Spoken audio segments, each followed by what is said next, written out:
Selamat siang, salam sejahtera untuk kita semua.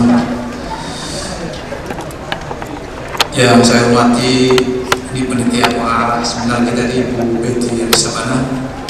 Beliau sekarang menjabat Ketua DRN. Kebetulan Ketua DRN-nya meninggal dunia, beliau yang melanjutkan. Yang saya hormati Kepala LPNK, sini hadir Pak, ada Pak Profesor Jaji Eko, Kepala Bapeten, kemudian ada Profesor Thomas Jamaluddin, Kepala Lapan, ada Profesor Jarod, Kepala Batan. Saya ini nggak tahu kepalanya banyak profesor ini, nggak sengaja juga sebetulnya. Di sini juga hadir Pak Sesmen dari Kementerian Riset Teknologi. Para undangan lainnya dari LIPI juga hadir, terima kasih. Mudah-mudahan tidak mengantuk habis makan, karena teorinya kalau perut sudah berisi itu, oksigen di otaknya turun ke perut, sehingga karena oksigen di otak ini kosong lalu ngantuk katanya gitu. Makanya orangnya ngantuk cenderung berbaring, harapannya oksigen balik lagi ke otak gitu. Begitu. Para hadirin yang saya muliakan, tadi syukuralhamdulillah pagi tadi kita sudah mendengarkan pidato dari Wapres. Tadi betul Ibu Betty menggarisbawahi, itu saya kira penting sekali menjadi bahan pemikiran kita. Dan malah ada yang mengatakan inovasi itu belum dikatakan inovasi kalau hasil teknologi tersebut belum dimanfaatkan oleh masyarakat secara luas gitu kan. Jadi memang berat untuk menerapkan inovasi tersebut. Para hadirin yang saya muliakan, saya perlu membacakan ini. Negara Indonesia merupakan negara yang memiliki kekayaan alam yang berlimpah, baik yang berasal dari bumi dan lautan, berupa tumbuhan, hewan, barang tambang, dan produk perikanan, termasuk diantaranya tumbuhan laut. Tidak henti-hentinya negara lain memuji, ya, ini sengaja saya ulang-ulang ini, dan mengagumi kekayaan yang kita miliki, dan tidak sedikit pula diantaranya yang mengambil keuntungan melalui penanaman investasi maupun impor bahan mentah dari kita dengan harga murah. Kekayaan ini telah membuat kita terbuai sehingga kita belum secara optimal memberikan nilai tambah kepada sumber daya alam tersebut untuk dapat memberikan manfaat yang maksimal bagi masyarakat. Oleh karena itulah salah satu program Kemenristek ini yaitu membentuk dan membina pusat unggulan. Karena di pusat unggulan itu mimpi kita adalah mereka menguasai teknologi dari hulu sampai ke hilir. Dengan begitu kita bisa mendapatkan nilai tambah. Jadi saya suka sering mengulang seperti yang lalu, kalau kita misalnya bicara middle income trap itu, kalau kita memang ingin lepas dari itu, mau tidak mau kita harus meningkatkan pendapatan kita, ya. Pendapatan kita itu bisa didapat kalau kita bisa menguasai teknologi, kemudian kita olah bahan mentah kita sehingga nilainya menjadi berlipat-lipat begitu. Kemudian sumber daya alam yang kita miliki kebanyakan masih dijual dalam bentuk bahan mentah. Ini tadi yang saya sebutkan tadi. Saya berupaya nanti 16 pusat unggulan yang saya bina itu nanti diresmikan menjadi pusat unggulan. Sementara ini istilahnya mereka masih dibina, ya. Baru 5 yang sudah diakui. Hadirin yang berbahagia, dalam bidang pangan kita masih perlu meningkatkan produksi karena jumlah penduduk yang terus meningkat dan terjadinya alih fungsi lahan pertanian. Untuk itu mau tidak mau kita harus mengoptimalkan potensi lahan yang tersedia, khususnya lahan suboptimal. Kalau menurut hemat saya, ya, memang kita harusnya agak keras ini. Kan undang-undangnya sudah ada. Yang kalau mau merubah lahan pertanian itu loh, sawah, mau dirubah yang ke kepentingan lain itu sudah ada undang-undangnya. Kenapa kita kok sekarang sibuk-sibuk cari lahan yang tidak subur? Yang subur saja tidak dipertahankan gitu. Mestinya ini juga harus dijaga ini. Kan menurut ahli tanah atau kesuburan tanah itu, daerah-daerah yang berapi ini memang seperti Jawa itu memang daerah subur. Tapi kenyataannya ini kok banyak berubah menjadi bangunan, jadi properti, menjadi apa begitu. Sangat disayangkan sekali. Padahal ini pengalaman yang lalu waktu zaman Pak Soeharto Pak Presiden Soeharto, karena beliau menyadari di Jawa sudah lahan yang suburnya banyak digunakan untuk kepentingan lain, lalu beliau supaya produksi padi meningkat tetap mencoba mencari lahan di luar Jawa. Dipilihlah Kalimantan. Tetapi rupanya waktu itu setahu saya persiapannya belum siap. Saya ingat AMDAL-nya belum selesai, proyeknya sudah jalan. Soalnya tim AMDAL itu datang ke saya mencari bahan-bahan. Proyeknya udah jalan itu. Ternyata sekarang menjadi bencana itu, karena lahannya dibuka 1 juta hektar secara keseluruhan. Kita tahu sendiri kalau lahan rawa gambut itu dibuka, dia akan kering, mudah terbakar, luar biasa, gas metannya banyak sekali di sana. Itu menyebabkan gas rumah kaca ya, potensi besar. Jadi kita jangan sampai terulang lagi. Menurut hemat saya seharusnya kita harus menjaga tanah yang subur ini seperti apa upayanya, penegakan hukum segala, sambil menyiapkan lahan seoptimal, kita lakukan penelitian, nanti bisa digunakan untuk apa. Memang kita sudah menunjuk di Sumatera Selatan itu pusat unggulan untuk lahan suboptimal. Ini yang kita tunggu hasilnya seperti apa, nanti kita rekomendasikan ke daerah-daerah lain. Di Kalimantan Selatan kemarin kita mencoba menanam kedelai di lahan suboptimal. Ternyata walaupun belum sesuai dengan yang kita inginkan, tapi dia sudah di atas dari rata-rata produksi lahan suboptimal. Jadi nanti bibitnya bisa kita kembangkan lagi karena dia sudah mulai adaptasi dengan lahan tersebut. Bangsa kita juga perlu mengoptimalkan potensi laut. Kayaknya presiden yang akan datang ini sudah memasukkan programnya untuk laut. Memang aneh juga, kita ini kan negara kepulauan. Seharusnya kita menguasai teknologi di bidang kelautan. Itu yang harus kita lakukan. Kemendikbud sendiri sudah melakukan koordinasi dengan berbagai instansi, sudah membuat rencana pusat penelitian iptek kelautan. Lokasinya sudah kita diskusikan dengan berbagai ahli bidang kelautan, perikanan. Ternyata mereka akhirnya menetapkannya di daerah Kalimantan Timur. Ada namanya apa ya? Saya lupa itu. Itu sudah setuju di sana. Nanti kita konsentrasikan di sana. Kemudian dalam bidang energi, selama ini kita masih dikenal sebagai pengimpor minyak, masih tergantung terhadap BBM internasional yang harganya cenderung terus meningkat akibat semakin menipisnya cadangan minyak bumi. Hal ini berdampak pada membengkaknya beban subsidi BBM. Karena itu kita perlu membangun kemandirian energi berbasis ilmu pengetahuan dan teknologi. Nah, sebetulnya dari Batan setahu saya juga dibantu instansi lain itu sudah mencoba mengembangkan pembangkit listrik tenaga nuklir sebetulnya. Jadi kita sudah pengkajiannya sudah selesai ya Pak Jarod ya.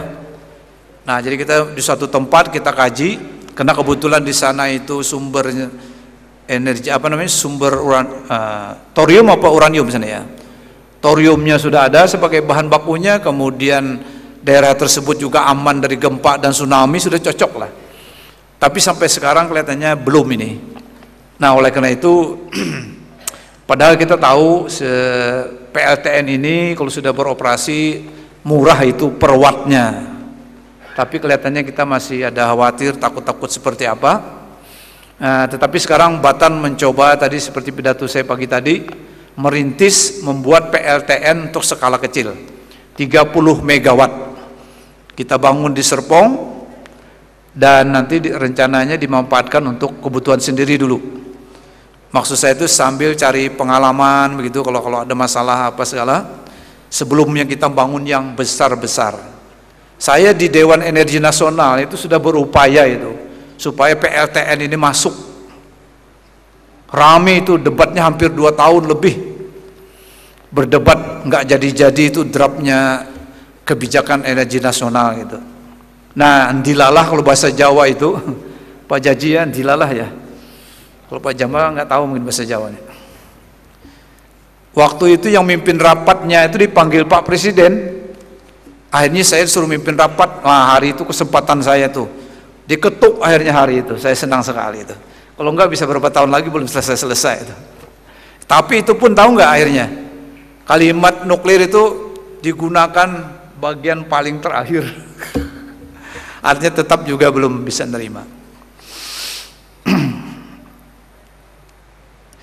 Untuk permasalahan di bidang air, sekarang kita dihadapkan pada berbagai permasalahan, baik yang berkaitan dengan masalah kuantitas maupun kualitas. Sebetulnya kalau kita berbicara kuantitas air ya nggak ada masalah kita nih.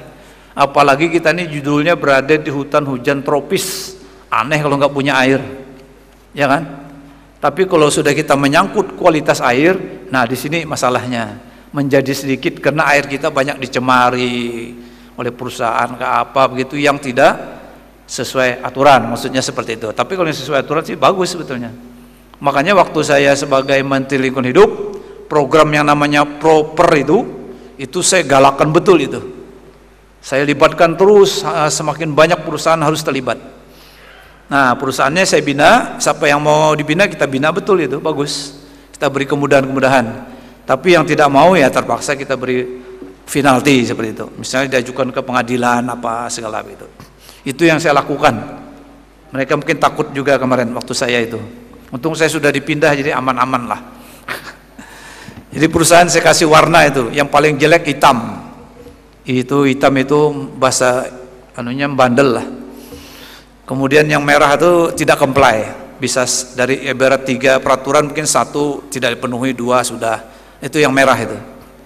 Kemudian kalau sudah comply baru hijau kalau nggak salah ya, biru gitu ya. Itu yang saya lakukan. Nah ini saya kira kita sering bergerak itu di hilir ya. Saya sudah merasakan itu. Apakah urusan sampah, apakah urusan pencemaran air, kita tuh selalu bergeraknya di hilir. Kalau menurut hemat saya tidak ketolongan ya.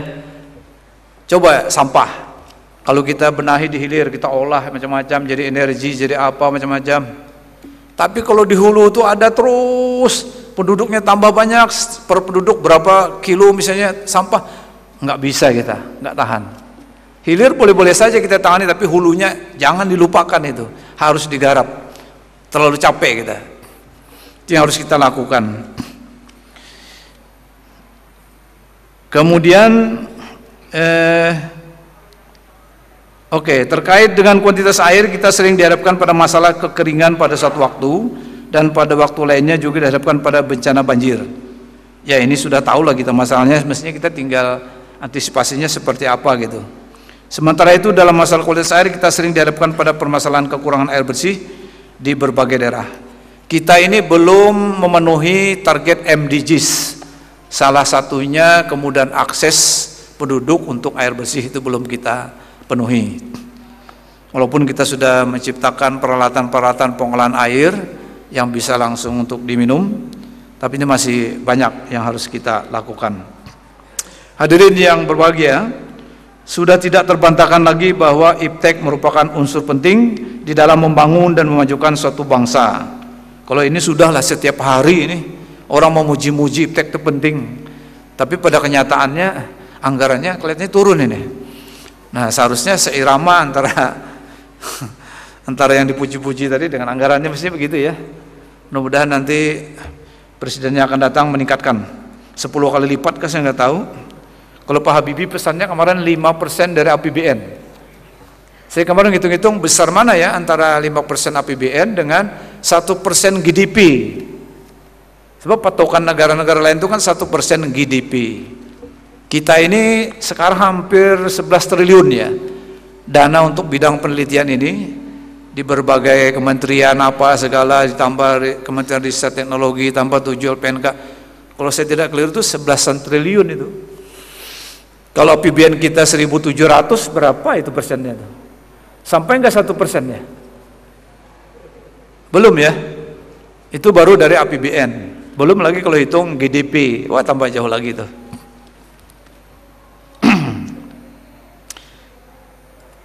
Kemudian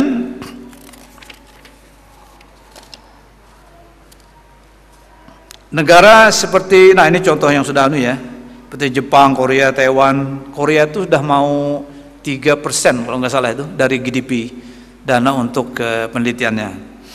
Memang jangan salah paham juga, yang dimaksud 1% dari GDP itu bukan uang semata-mata dari pemerintah tetapi juga termasuk uang dari swasta. Yang di negara lain itu seperti itu. Cuma kita ini juga kelemahan kita ini di mana-mana pencatatan data kita ini sangat lemah. Kita tidak tahu berapa perusahaan itu kontribusi investasi di bidang penelitian di perusahaannya masing-masing. Kadang-kadang dirahasiakan atau apa, saya nggak ngerti itu. Walaupun kita sudah membuat aturan bagi yang menginvestasikan uangnya di penelitian itu mendapat pemotongan pajak. Malah kita upayakan supaya double deduction-nya itu 2 kali. Kemudian siapa yang membelanjakan uang untuk alat penelitian itu, perusahaan-perusahaan itu bisa kita kurangi pajaknya atau dinolkan. Itu sudah kita buat kebijakannya untuk merangsang meningkatkan dana penelitian. Dalam konteks Indonesia, IPTEK sangat penting dalam menjawab persoalan yang dihadapi saat ini, seperti untuk meningkatkan produktivitas di bidang pertanian, meningkatkan pengembangan dan penggunaan energi baik baru terbarukan untuk mewujudkan kemandirian energi dan meningkatkan kuantitas dan kualitas air di Indonesia.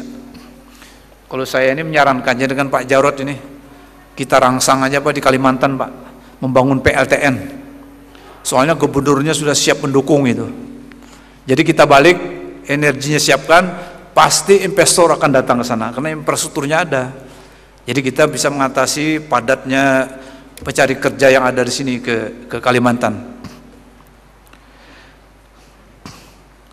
Sebagai salah satu upaya konkret untuk mengatasi isu-isu terkait dengan pangan, energi dan air, maka dalam 2 hari ini kita akan bersama-sama melakukan seminar dengan tema inovasi IPTEK di bidang pangan, energi dan air untuk daya saing bangsa, yang merupakan bagian tidak terpisahkan dari rangkaian peringatan Hari Kebangkitan Teknologi Nasional untuk mendapatkan solusi-solusi terhadap permasalahan yang kita hadapi.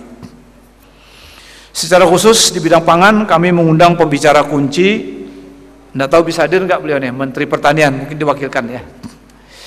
Kemudian untuk menyampaikan kebijakan pemetaan hasil litbang teknologi pangan, kemudian Menteri SDM, beliau saya dengar ada acara di Bali, menyampaikan kebijakan pemetaan hasil litbang teknologi energi, dan Kementerian PU untuk menyampaikan kebijakan pemanfaatan hasil litbang teknologi bidang air untuk mengatasi masalah kuantitas dan kualitas air.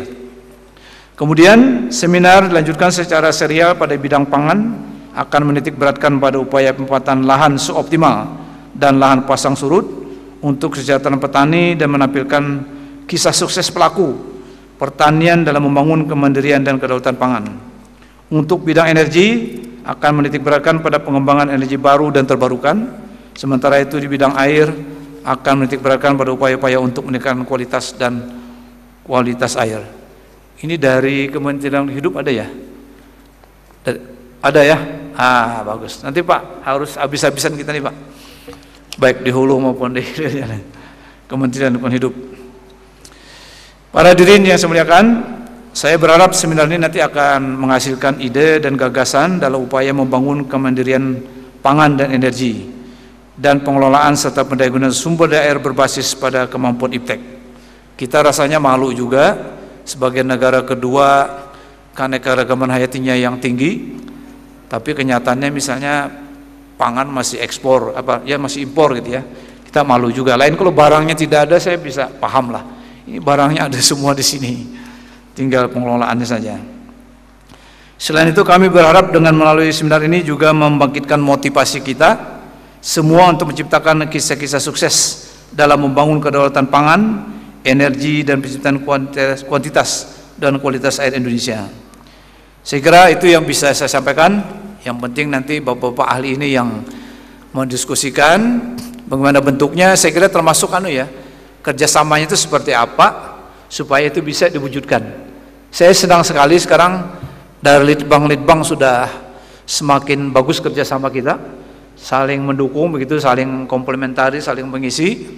Nah mudah-mudahan periode 5 tahun yang akan datang akan lebih terlihat lagi dampaknya seperti apa. Saya kira demikian. Terima kasih panitia penyelenggara, para peserta, para narasumber. Saya terima kasih atas kesediaannya untuk acara ini. Dan saya akhiri dengan ucapan wassalamualaikum warahmatullahi wabarakatuh.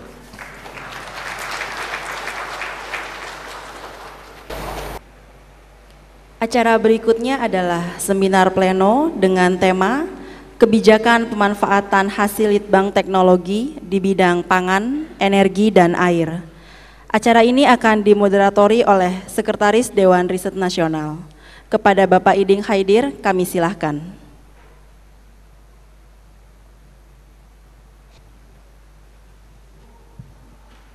Bismillahirrahmanirrahim. Assalamualaikum warahmatullahi wabarakatuh. Selamat siang, salam sejahtera bagi kita semua.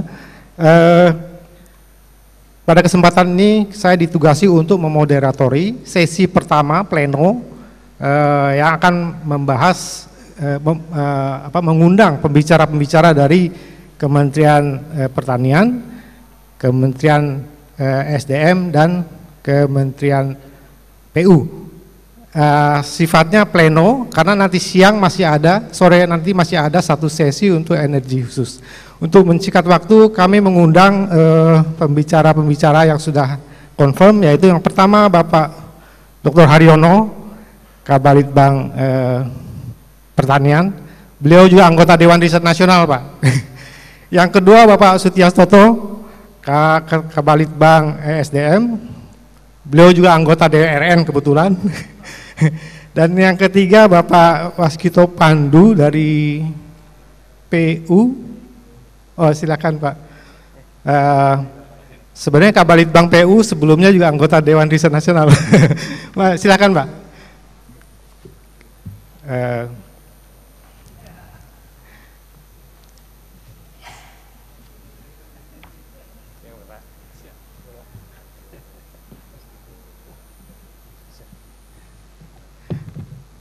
Baik, kita mulai karena waktu kita hanya sampai dengan jam 2 siang. Mohon untuk 3 pembicara karena mungkin nanti siang itu energi dulu. Saya minta mungkin Pak Sutiastoto untuk menyampaikan paparannya, mungkin 15 menit Pak, kalau bisa lebih singkat lebih bagus.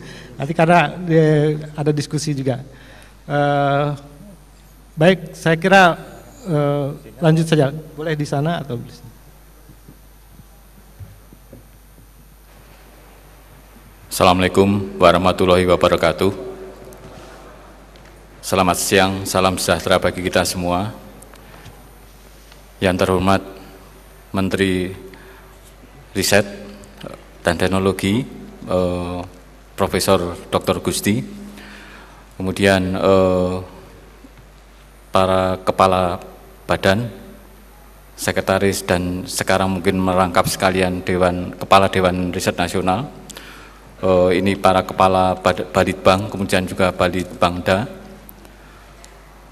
Pertama-tama mohon maaf, tadi sudah disampaikan Pak Menteri tidak bisa hadir, kemudian Wakil Menteri juga kebetulan ada acara dengan Pak Menko di Makassar. Jadi izinkan saya untuk mewakili beliau. Dalam kesempatan ini, kami ditugasi untuk memaparkan atau membahas kebijakan pemanfaatan hasil litbang teknologi energi. Lanjut. Ini secara singkat sebagai latar belakang nanti kami sampaikan. Mungkin dari awal itu bahwa kita itu sekarang memang sedang krisis energi sebenarnya.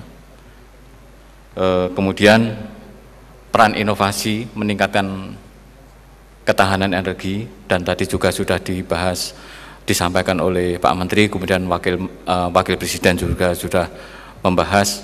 Ternyata memang kendalanya itu tidak hanya banyak, tetapi banyak sekali. Kemudian tantangan teknologi dan inovasinya, nah ini inovasi itu yang penting adalah di inovasinya. Kemudian bagaimana mengatasi tantangan teknologi dan inovasi. Lanjut.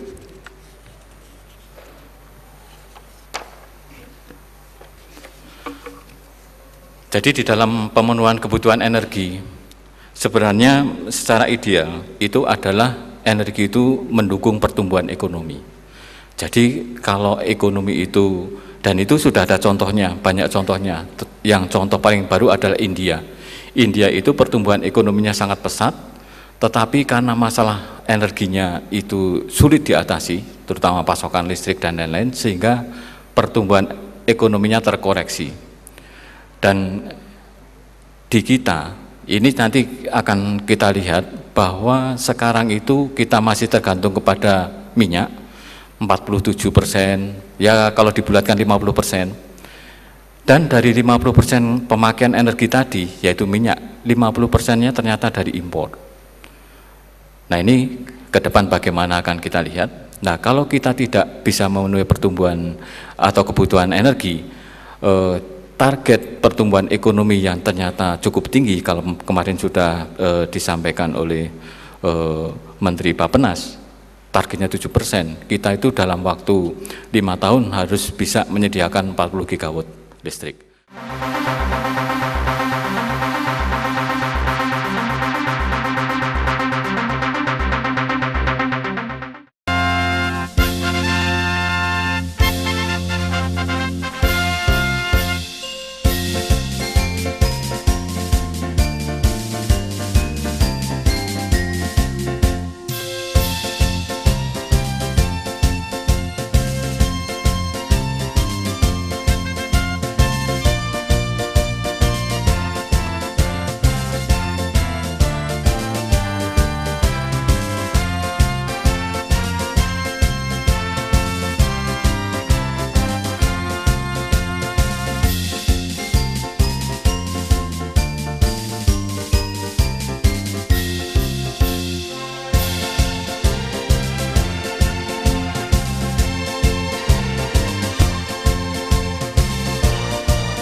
Saksikan tari cendrawasih persembahan Sanggar Griya Seni Ekayana.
Yang kami hormati Menteri Riset dan Teknologi, yang kami hormati Gubernur Provinsi DKI Jakarta atau yang mewakili, yang kami hormati Gubernur Provinsi Jawa Barat atau yang mewakili, dan yang kami hormati Pelaksana Tugas Gubernur Provinsi Banten. Yang kami hormati para Kepala LPNK Kementerian Riset dan Teknologi, yang kami hormati Sekretaris Kementerian Riset dan Teknologi, yang kami hormati pejabat eselon 1 dan 2 Kementerian Riset dan Teknologi, undangan dan hadirin yang berbahagia.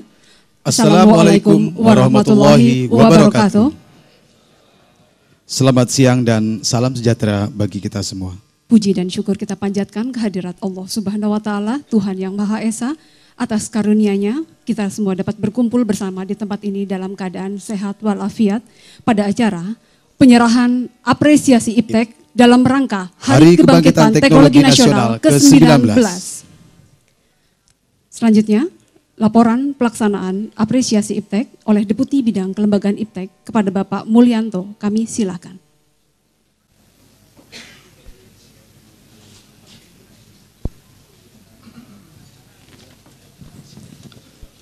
Bismillahirrahmanirrahim. Assalamualaikum warahmatullahi wabarakatuh. Selamat siang dan salam sejahtera bagi kita semua. Yang kami hormati Bapak Gusti Muhammad Hatta, Bapak Menristek dan Ibu. Yang kami hormati PLT Gubernur Provinsi Banten, Bapak Rano Karno Dul, anak sekolahan. Karena lagi diputar ulang kan nih Pak. Yang kami hormati Bapak Gubernur Provinsi DKI Jakarta atau yang mewakili dalam hal ini, Bapak Gubernur Provinsi Jawa Barat dalam hal ini yang mewakili, Bapak Kepala LPNK, wabil khusus yang hadir, Bapak Kepala LIPI, Profesor Lukman Hakim, dan Bapak Kepala Lapan, Bapak Profesor Thomas Jamaluddin, Bapak Sesmen, Bapak Kepala Badan, Bapak-Bapak Deputi, teman-teman sekalian yang berbahagia, juga wabil khusus, secara khusus kepada Bapak dan Ibu inovator 19 karya unggulan teknologi anak bangsa. Yang kami hormati para pemenang lomba penulisan dan foto IPTEK. Wabil khusus ada Pak Siswono Yudosodo. Luar biasa. Dan bapak-bapak wakil dari BUMN, khususnya PT Pindad, PT DI, dan PT LEN yang berbahagia. Serta tamu sekalian yang kami banggakan. Bapak Menteri, kami ingin laporkan secara singkat saja bahwa sebagai bagian dari pelaksanaan Hakteknas Pak, acara puncak akan diberikan apresiasi IPTEK Pak hari ini dengan pertama kategori para inovator yang hasil karyanya terpilih untuk ditampilkan dalam buku Sumber Inspirasi Indonesia 19 Karya Unggulan Anak Bangsa. Nah, ini seluruhnya dikasih Pak penghargaan hari ini. Yang kedua adalah pemerintah provinsi Pemrakarsa Penguatan SIDA Pak, kategorinya Pak. Yang ketiga adalah para pemenang lomba penulisan dan foto IPTEK. Nah, ini ada 6 Pak kita berikan dalam acara ini Pak. Mungkin saya ingin menambahkan satu hal yang penting di sini Pak. Jadi selama ini Pak, kita hanya memberikan kertas Pak, selembar penghargaan atau paling tidak itu piala. Namun untuk yang kali ini Pak, alhamdulillah ada sponsor Pak yang memberikan hadiah secara khusus Pak, yang punya nilai Pak. Itu kami ingin mengucapkan terima kasih kepada pimpinan dari Riau Andalan Pulp and Paper. Itu akan memberikan secara khusus untuk lomba penulisan IPTEK kategori wartawan. Kemudian kepada Supreme Energy memberikan hadiah secara khusus kepada pemenang lomba penulisan IPTEK kategori penulis umum. Dan kepada PT Yaman Engineering secara khusus akan memberikan hadiah kepada pemenang lomba fotografi IPTEK. Ini Pak yang secara khusus kami ingin laporkan. Kemudian juga nanti Pak, acara kita diakhiri dengan penandatanganan MOU dari Industri Nasional dengan Kemenristek. Kami rasa itu Pak, laporan singkat dari kami. Demikian, wassalamualaikum warahmatullahi wabarakatuh.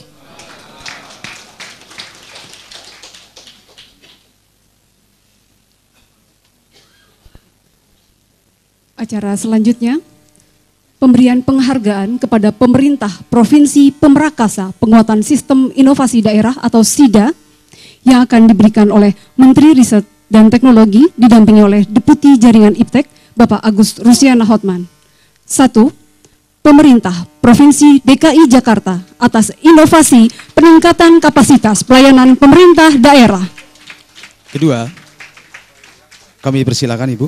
Yang kedua, pemerintah Provinsi Jawa Barat atas inovasi peningkatan nilai tambah perikanan darat.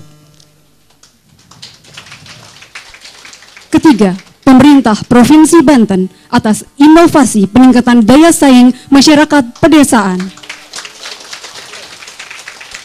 Kami persilakan kepada Bapak Menteri Riset dan Teknologi didampingi Bapak Deputi Bidang Jaringan IPTEK untuk menyerahkan penghargaan kepada ketiga pemerintah provinsi.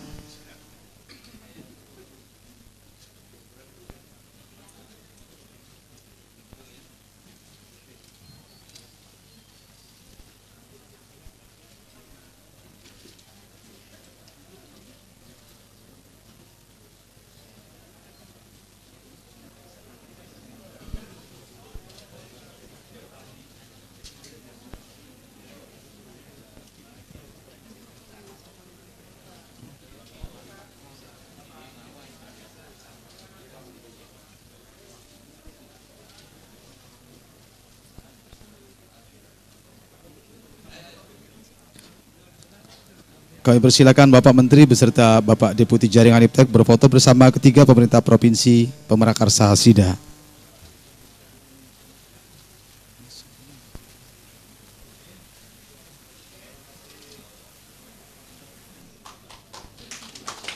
Kami silakan untuk kembali ke tempat.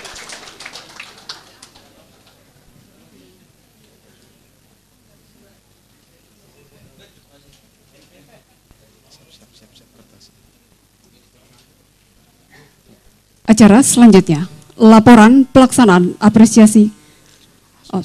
Acara selanjutnya, penyerahan apresiasi IPTEK oleh Menteri Riset dan Teknologi didampingi oleh Deputi Bidang Kelembagaan IPTEK. Bagi inovasi 19 karya unggulan teknologi anak bangsa. Yang pertama, bidang pangan, karya unggulan, varietas unggul padi sawah Inpari Sidenuk. Inovator almarhum Profesor Dr. Mugiono, Lembaga Pengusul Badan Tenaga Nuklir Nasional. 2. Bidang pangan, karya unggulan, Mokaf, Modified Cassava Flour, tepung berbahan baku lokal untuk kesejahteraan dan kedaulatan pangan nasional. Inovator, Profesor Insinyur Ahmad Subagio, MAGR, SC, Lembaga Pengusul Universitas Jember. 3. Bidang pangan, karya unggulan, perbaikan genetik dan industri sapi unggul lokal. Inovator, Dr. Insinyur Syahrudin Said, MAGR, SC, Lembaga Pengusul Puslit Bioteknologi, LIPI. 4. Bidang pangan, karya unggulan, pengelolaan koleksi dan pengembangan database mikroba hutan tropika Indonesia, Introv CC, Indonesian Tropical Forest Culture Collection. Inovator, Dr. Insinyur Maman Turjaman, DEA, Lembaga Pengusul Puslitbang Konservasi dan Rehabilitasi Balitbang Kehutanan Kementerian Kehutanan. 5. Bidang pangan, karya unggulan, 18 varietas unggul baru Krisan, 13 varietas unggul baru Lili, dan 1 varietas unggul baru Anyelir. Inovator, Dr. Insinyur Lia Sanjaya MS dan kawan-kawan, Lembaga Pengusul Balai Penelitian Tanaman Hias, Puslitbang Hortikultura, Balitbang Pertanian, Kementerian Pertanian. 6. Bidang kesehatan dan obat, karya unggulan, menuju Indonesia sehat bersama rapid test untuk deteksi dini pasien diabetes mellitus yang sensitif, spesifik, ekonomis, dan aplikatif. Inovator, Profesor Dr. Aulani Am, Dr. Hewan, DES, Lembaga Pengusul LPPM Universitas Brawijaya. 7. Bidang kesehatan dan obat, karya unggulan, daun Justisia Gendarusa Burn sebagai obat KB pria. Inovator, Profesor Dr. Bambang Brojogo, EWMS, Lembaga Pengusul Lembaga Penyakit Tropis Universitas Airlangga.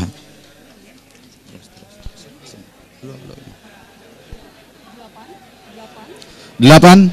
Bidang manajemen transportasi, karya unggulan motor traksi 170 kW, inovator Andri Setioso ST dan kawan-kawan, lembaga pengusul PT Pindad. Kesembilan, bidang manajemen transportasi, karya unggulan sistem pemantau kemacetan lalu lintas dengan teknik floating car data, inovator Fergianto E. Gunawan, lembaga pengusul Universitas Bina Nusantara. Dan ke-10, bidang manajemen transportasi, karya unggulan teknologi plat ortotropik baja segmental untuk lantai jembatan rangka baja, inovator Redik Irawan STMT dan kawan-kawan, lembaga pengusul Puslikbang Jalan dan Jembatan, Balitbang Kementerian Pekerjaan Umum. Kepada ke-10 inovator atau yang mewakili kami persilakan naik ke atas panggung.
Kami mohon kepada Bapak Menteri dan Bapak Deputi untuk berkenan tetap di tempat.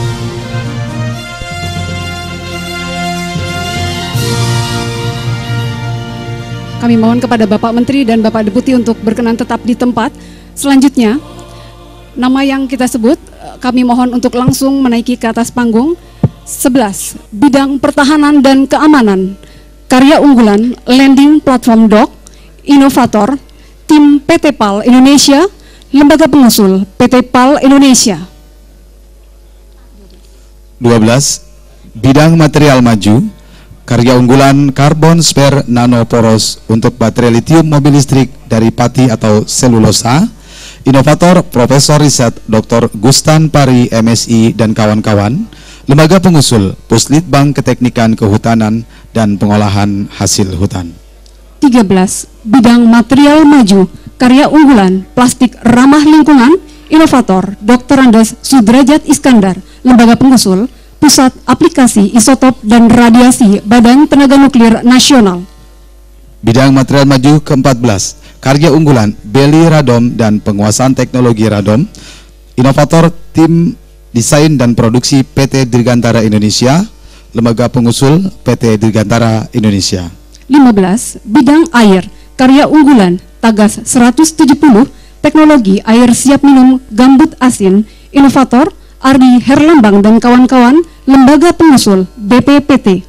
16. Bidang air, karya unggulan alat pengolah air bersih atau air minum yang bisa dipindahkan, Mobile Water Treatment MTP, inovator Dr. Insinyur Rusnandi Garsadi dan kawan-kawan, Lembaga Pengusul PT Lapi Indowater, Institut Teknologi Bandung. 17. Bidang air, karya unggulan, teknologi modifikasi cuaca untuk mengurangi intensitas curah hujan, inovator, tim UPT Hujan Buatan, Lembaga Pengusul BPPT. 18. Bidang air, karya unggulan Hondring Water Purifier, inovator Profesor Dr. Insinyur I. Gedewenten MSc, Lembaga Pengusul Institut Teknologi Bandung. 19. Bidang energi, karya unggulan fotovoltaik berbasis sel surya tersensitasi nanopigmen kaulinit Bixin, inovator Dr. Eng Ferry Handari STMeng dan kawan-kawan, Lembaga Pengusul Universitas Tanjung Pura. Kami persilakan kepada kembali Pak pada Menteri Bapak dan Mbak Menteri Deputi beserta Bapak Deputi Kelembagaan untuk menyerahkan kepada para inovator.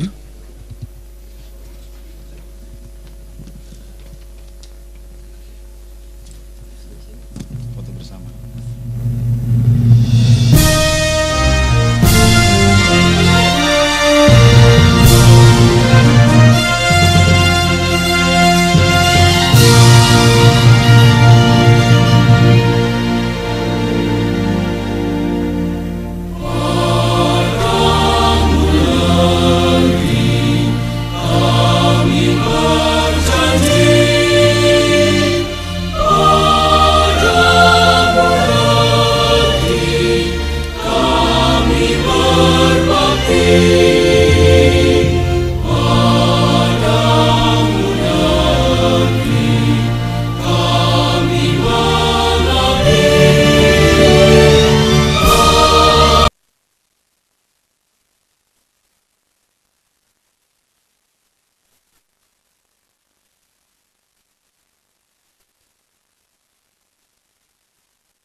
Berikutnya adalah pemenang lomba penulisan iptek dan foto iptek. Kategori wartawan, kategori penulis umum, dan kategori fotografi. Untuk kategori wartawan, juara 1, Slamet Widayadi, wartawan majalah Sains Indonesia. Judul tulisan, Juring Ganda, tingkatkan produktivitas tebu hingga 60%, dimuat pada majalah Sains Indonesia edisi September 2013. Juara 2, Aris Munandar, wartawan Media Indonesia. Judul tulisan, Melaju Tanpa Polusi, dimuat pada Media Indonesia 24 Agustus 2013. Juara ketiga kategori wartawan, Faisal Caniago, wartawan Koran Jakarta. Judul tulisan, Mengembangkan Sorghum Melalui Sinar Gamma, dimuat pada Koran Jakarta 30 Maret 2014. Selanjutnya untuk kategori penulis umum.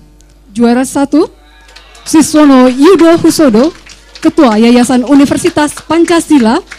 Judul tulisan, Keluar dari Impor Pangan, dimuat pada Kompas 28 Maret 2014. Juara kedua, Arli Aditya Parikesit, dosen Departemen Kimia FMIPA UI.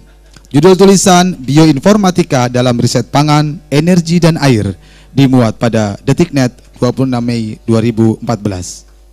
Juara ketiga, Ali Komsan, Guru Besar Departemen Gizi Masyarakat IPB. Judul tulisan, Fortifikasi beras, strategi atasi kurang gizi, dimuat pada Kompas 2 Desember 2013. Selanjutnya pemenang lomba fotografi IPTEK. Juara 1 Simon Dodit Yogo Pitoyo, wartawan harian Suara Merdeka. Judul foto Cahaya Matahari, sumber energi alternatif murah dan hemat, dimuat pada harian Suara Merdeka 1 Juni 2014. Juara kedua, Hayu Yuda Prabowo, fotografer harian Surya, judul foto Hexa Cooper, dimuat pada harian Surya 11 Juni 2014. Dan juara ketiga, Dedi Suwidiantoro, pewarta foto LKBN Antara Foto, judul foto Modernisasi Tambak Udang, dimuat pada antarafoto.com 8 April 2014. Kegiatan Lomba Penulisan IPTEK dan Lomba Fotografi IPTEK kerjasama Kementerian Riset dan Teknologi dan Masyarakat Penulis IPTEK atau MAPIPTEK.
Sebagaimana tadi disampaikan oleh Bapak Deputi Bidang Kelembagaan IPTEK bahwa selain mendapatkan piagam, piala dan piala bergilir, tentunya para juara juga mendapatkan hadiah dari sponsor sebagai berikut. Untuk lomba penulisan IPTEK kategori wartawan disponsori oleh Riau Andalan Pulp and Paper dengan total hadiah 15 juta rupiah. Lomba penulisan IPTEK kategori penulis umum disponsori oleh Supreme Energy dengan total hadiah 10 juta rupiah. Dan lomba fotografi IPTEK disponsori oleh PT Yaman Engineering dengan total hadiah 10 juta rupiah. Kepada para sponsor yang akan memberikan hadiah kepada para pemenang, kami persilakan Kusnan Rahmin untuk kategori wartawan, Presiden Direktur Riau Andalan Pulp and Paper. Kami silakan untuk naik ke atas panggung. Kemudian Laila Rama untuk kategori penulis, Communication and Relation Officer Supreme Energy. Dan A. Kaduhu Satstrayuda untuk menyampaikan kepada kategori fotografer selaku Komisaris Utama PT Yama Energy.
kepada penerima hadiah mohon tetap berada di tempat. Dan dari lomba penulisan baik kategori wartawan maupun kategori umum ada tambahan lagi yaitu piala bergilir sebagai juara umum, yaitu kepada juara 1 untuk kategori wartawan Slamet Widayadi, wartawan majalah Sains Indonesia.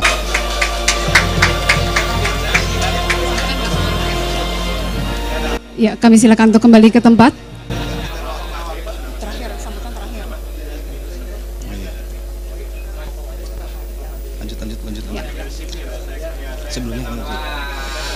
Sebelumnya kami bacakan PT Riau Andalan Pulp and Paper atau RAPP merupakan unit usaha dari April Group yang merupakan salah satu produsen pulp dan kertas terkemuka di dunia melalui merek Paper One yang terbuat dari serat kayu akasia yang terbarukan dan dijual di lebih dari 75 negara dengan fasilitas produksi yang berlokasi di Pangkalan Kerinci Riau. Saat ini kapasitas produksi tahunan RAPP mencapai 2,8 juta ton untuk pulp dan 820.000 ton untuk kertas. Sedangkan PT Supreme Energy adalah perusahaan yang memfokuskan bisnisnya pada pengembangan energi panas bumi atau geothermal di Indonesia untuk mendukung program pemerintah dalam memenuhi kebutuhan energi yang lebih ramah lingkungan dengan peningkatan proporsi energi terbarukan.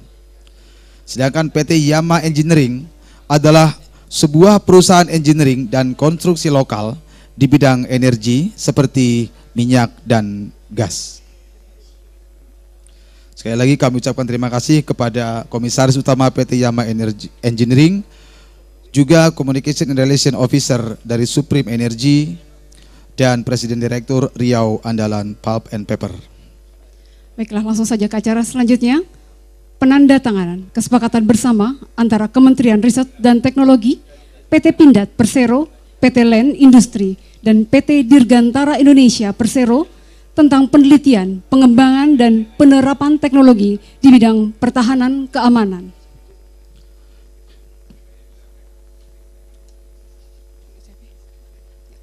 Kami mohon untuk maju ke depan Bapak Hari Purwanto, Sekretaris Kementerian Riset dan Teknologi, Direktur PT Pindad Persero atau yang mewakili, Direktur Utama PT Len Industri atau yang mewakili, Bapak Budi Santoso, Direktur Utama PT Dirgantara Indonesia Persero. Dan kami mohon perkenan Bapak Menteri Riset dan Teknologi untuk dapat menyaksikan prosesi penandatanganan kerjasama ini.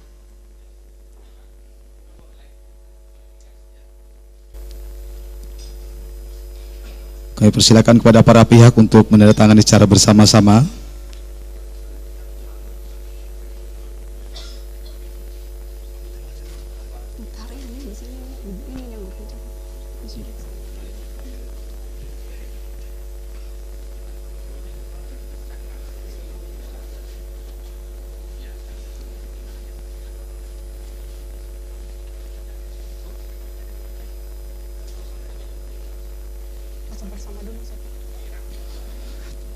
Kami mohon berkenan Bapak Menteri beserta kepada para penandatangan untuk dapat berfoto bersama.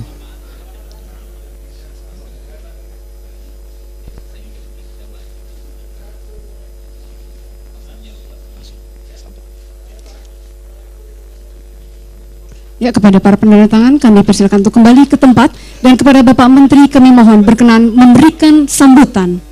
Selamat siang apa sore ini. Syukur alhamdulillah hari ini kita dapat berkumpul bersama-sama dalam acara yang baik ini. Saya terima kasih atas kehadiran Kepala LPNK, Kepala LIPI, Pak Lukman, Pak Kepala Lapan ini, 9 nggak ada 8 aja ya. Maksudnya lembaga penerbangan. Kalau bahasa Sunda ada sih 8 selapan ada. Dari Menhan Pak ya, Pak Lubis tadi pagi juga, kalau nggak salah nerima hadiah juga Pak ya, penghargaan atas prestasinya. Kemudian Pak Mul selaku penyelenggara Deputi 1, Dr. Mulyanto, Pak Freddy, Pak Agus. Kemudian juga yang undangan lainnya, para penerima penghargaan tadi, saya salut. Dan juga para sponsor, tahun ini luar biasa ini. Jadi kalau tahun lalu kita lakukan, ternyata tahun ini lebih berkembang lagi, lebih bervariasi lagi. Kemudian juga yang dihasilkan juga luar biasa, itu tambah meningkat anunya, teknologi yang dihasilkan. Dan saya senang tahun lalu rasanya nggak ada yang tulisan ya. Ada juga lah, oh berarti saya yang lupa nih. Iya, jadi saya selamat Pak atas teman-teman yang sudah berprestasi tadi, yang mungkin prestasinya luar biasa, baik sebagai inventor tadi yang ada 19 yang unggulan. Saya bingung milih kemarin itu. Setelah disodorkan oleh panitia, untung ada anunya, kriteria-kriterianya gitu. Saya lihat ini bagus semua itu Pak. Jadi syukurlah. Nanti tahun depan mesti 20 ya, jangan 19. jadi yang bagus bisa masuk lagi. Kemudian juga kepada pimpinan daerah, provinsi, saya waktu saya Menteri Lingkungan Hidup, saya pernah ditanya itu, saya kan kasih Adipura, Pak Gubernurnya ini nggak pernah dapat katanya nih, yang dapat wali kota sama bupati gitu, gimana nih? Akhirnya saya pindah ke Ristek, sekarang bisa saya kasih ke Pak Gubernur. Baik, selamat Pak Rano Karno yang lebih terkenal dengan Sidulnya. Saya dengan beliau bisa bahasa Banjar, saya senang juga nih. Pak mewakili Gubernur DKI tadi. Kemudian yang kita banggakan ini, saya senang nih Pak Siswono Yudhoyosodo, luar biasa ya. Jadi keikutsertaan Bapak nih Pak memotivasi Pak yang muda-muda. Ini yang tuanya masih berpartisipasi gitu, karena apalagi yang tua. Tapi jangan takut ya, walaupun kita tahu beliau jam terbangnya tinggi, jangan takut lah, nggak apa-apa. Beliau sengaja memberi semangat. Kemudian juga yang lain-lainnya, tadi Pak yang dari perusahaan-perusahaan juga dari PTDI ini sudah selalu sering kita bekerja sama, PTDI, PT Land, Pak Darman ya, bosnya nggak hadir nih, dari Pindad juga terima kasih. Dan yang luar biasa tahun ini ada sponsor. Saya sebenarnya takut itu sama sponsor, tapi kalau dia memberi ya enggak salah juga kita ya. Yang saya maksudkan adalah waktu saya Menteri Lingkungan Hidup, saya paling takut terima apa namanya itu dari perusahaan, saya takut sekali. Nanti dikira macam-macam gitu. Kalau di Ristek kayaknya nggak ada hubungan apa-apanya nih. Nah, dulu saya bisa memberi izin, bisa mengawas dulu kan. Sekarang saya tidak mengawas macam-macam. Jadi beliau itu mengasihnya ikhlas ini. Dari Real Pup sama apa nih, Yama dan Energy. Ini betul-betul ikhlas nih memberinya. Baik, para hadirin yang saya muliakan, saya bersyukur tampaknya setiap tahun itu semakin banyak teknologi yang dihasilkan oleh karya anak bangsa. Tugas kita bersama adalah bagaimana hasil-hasil teknologi ini bisa diproduksi secara massal. Ini yang penting. Sebab tanpa di sana belum bisa dirasakan lagi oleh masyarakat.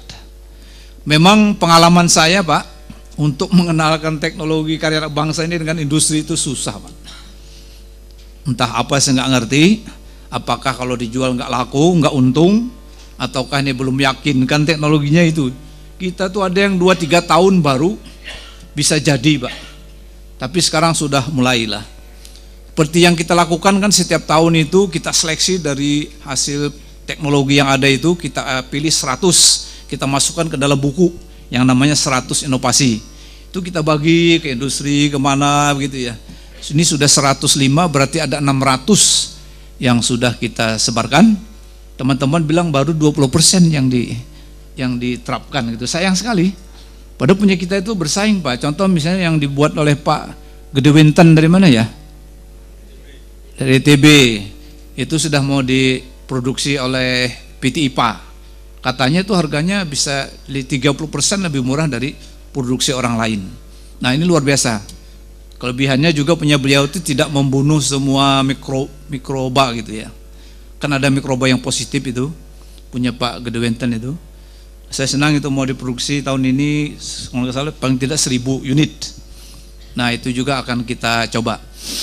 Saya senang lah sudah beberapa teknologi kita yang diproduksi massal. Contoh lain misalnya radar ya Pak ya, itu PT Inti juga sudah mulai memproduksi. Malah sudah ada yang ditaruh di kapal tempur kita, itu yang saya tahu saya. Ini mau kita tingkatkan terus. Itu dari LIPI kalau nggak salah kemarin itu yang produksinya. Kemudian yang dari BPT saya dengar sudah mulai diproduksi juga secara banyak yang perisalah. Jadi alat itu kalau kita ngomong jadi tulisan. Seperti itu juga sudah diproduksi. Kemudian yang punya LIPI soal ternak nih Pak Sarudin Said, nah itu juga sudah diterapkan oleh Pitikar ya, Pitikar di Rumpin sana. Saya senang itu. Jadi spermanya si sapi itu dia pisahkan, mana yang betina-betinanya, mana yang jantan. Nah kalau kita perlu perbanyak anak sapi kan si betinanya kita ambil. Kita lihat lagi yang bagus, yang genetiknya bagus, mana yang tidak kita pisahkan. Nah nanti kita punya teknologi lagi, istilahnya merangsang sapi itu supaya apa namanya, birahi lah bahasa anunya ya. Itu Pak Sarudin pengalaman sekali tuh. Akhirnya saya pernah memasukkannya itu pakai alat ya, jangan lupa tuh. Waktu saya di Lombok, wah berhasil Pak, bagus sapinya. Demikian juga yang Pitikar nih sapinya besar-besar itu, luar biasa itu. Kayak yang sapinya apa namanya itu, Limousin juga besar sekali, sapi ongol kita. Nah jadi kita sudah banyak mengembangkan hal tersebut. Kemarin di Gresik saya juga meresmikan untuk enzim, itu hasil dari BPPT, akan diproduksi massal juga. Itu yang ingin kita dorong terus. Saya berharap Kementerian Ristek tetap mendorong supaya hasil karya anak bangsa ini untuk diproduksi secara massal. Kita harus membantu menjembatani, kemudian apalagi yang bisa kita bantu karena kita punya hak untuk regulasi. Itu yang harus kita lakukan terus. Jadi sekali lagi saya ucapkan terima kasih. Kelihatannya acara Hak Teknas kita ini semakin tahun semakin tambah meriah dan prestasinya juga semakin meningkat. Oleh karena itu saya minta kita semua jangan ragu-ragu mencintai hasil produksi karya anak bangsa. Saya suka mengulang-ulang Pak Sis, ada hasil penelitian IPB Pak pepaya, bagus sekali Pak, gara-gara nama lokal tidak laku Pak. Begitu saya ganti nama California, laku sekali Pak, bukan saya yang mengganti, mereka yang mengganti. Jadi kita ini kemakan nama kadang-kadang ya, pada barangnya itu juga. Bisa mungkin lagi banyak produk-produk kita yang bagus, yang kelihatannya kita belum belum yakin betul. Tapi itu kita juga seharusnya bagaimana meyakinkan bangsa kita sendiri, meyakinkan pengusaha supaya dia bisa menerapkan. Kayak seperti misalnya padi itu aja luar biasa itu. Keluar rata-rata nasional 5-6 ton per hektar, yang punya Batan itu bisa 9-10 ton per hektar. Luar biasa. Yang hebatnya lagi dia tidak disukai hama gitu. Hama tidak suka. Yang lain kan kadang-kadang produktivitasnya bagus, tapi disenangi hama habis juga produksinya itu. Kalau ini dia nggak suka. Yang ketiga katanya enak tenan katanya. Kata orang Batan ini mungkin promosinya gitu ya. Saya nggak pandai itu ya, enak tenan itu. Saya kira demikian. Sekali lagi saya mengucapkan terima kasih dan apresiasi atas kehadiran Bapak semua pada acara kita ini, juga yang telah mendapatkan reward. Dan memang saya pernah bicara dengan Pak Deputi 1, apakah kita ini bisa rewardnya itu tidak hanya kertas-kertas begitu aja gitu. Misalnya bagi peneliti sediakan paket penelitian, entah berapa ratus juta, silakan penelitian seperti itu. Itu kan lebih bermanfaat ya. Nah, cuma sayangnya memang dana Kemenristek ini kecil Pak. Dana Kemenristek ini kecil. Jadi orang suka menggunakan istilahnya dana penelitian itu setiap negara seharusnya minimal 1% GDP. Ada kita ini kalau saya hitung-hitung semua tuh, kementerian apa, Ristek apa misalnya, hanya 11 triliun saya hitung itu. 11 triliun itu kalau dengan APBN 1.700 nggak nyampe 1% kayaknya ya. Mestinya 17 triliun dia. Itu baru APBN. Padahal standar orang tuh GDP. Itu jauh lagi. Kita kalau pakai GDP angkanya 0,0 dulu baru 9. Nah, jadi itu yang perlu kita tingkatkan. Nanti Pak Kusnan kalau mau invest ke penelitian silahkan Pak Kusnan. Kami bisa nanti mendampingi penelitian di bidang apa supaya pulp kita lebih hebat lagi gitu ya. Saya kira demikian juga untuk bidang-bidang lainnya. Seperti Hankam kita sudah buat buku green book kita ya untuk industri pertahanan. Alhamdulillah sudah mulai banyak yang kita produksi seperti Anoa Pak ya. Itu sudah kita produksi, sudah kita jual ke Malaysia maupun di mana daerah Afrika atau mana itu. Sudah kita jual Anoanya. Ini saya lihat sedang dirintis oleh Pindad yang komodo ya agak besar itu. Nah pesawat nanti insya Allah tahun 2000 berapa? 8 ya, 2017 bisa nggak diproduksi ya? N219 ya. Kita ingin melayani saudara-saudara kita yang ada di daerah apa namanya landasan pacunya pendek, kemudian daerah tinggi gitu. N219 ini cocok sekali. Jadi dinamai N219 karena isinya 19. Kalau saya suka DC 10 itu maksudnya diisi 10. Kalau saya itu gitu tuh. Bukan yang besar begitu. Alhamdulillah juga sudah ada yang pesan. Jadi walaupun pesawatnya belum jadi, tapi sudah ada yang pesan. Termasuk yang perusahaan swasta itu, yang R80, yang untuk mengangkut orang 80 sampai 90, itu juga sudah banyak yang pesan. Di antaranya Kalstar, kemudian apalagi itu ada 3 perusahaan. Tentunya PTDI sekarang semakin semangat Pak ya.